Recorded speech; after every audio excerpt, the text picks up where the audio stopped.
నమస్కారం అన్న. నమస్కారం. రాబోయే ఎన్నికల్లో అసలు ఏ పార్టీ అధికారంలోకి వస్తే బాగుంటదంటారు? మీకు ఎవరి మీద నమ్మకం ఉంది? మాకైతే వైసీపీ బాగుంది. ఎందుకంటే ఇక్కడ కష్టపడింది ముందు నుంచి ఉప్పల రాంప్రసాద్. ఆయన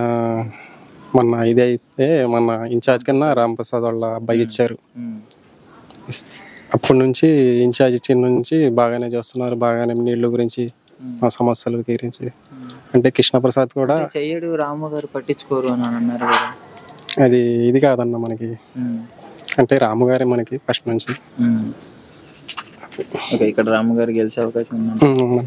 పైన జగన్ గారు, ఆయన కూడా మనకి మూడు పార్టీలు కదా ఇప్పుడు అపోజిషన్.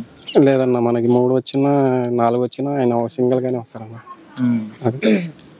ఎంతమంది వచ్చినా సింగిల్ గానే వస్తారు. అంటే రౌడీజం పెరిగిపోయింది జగన్ గారు వచ్చిన తర్వాత. అది మొత్తం ఫేక్ అన్న మనకి. అదైతే మొత్తం ఫేక్. అది సో మీకైతే నచ్చింది.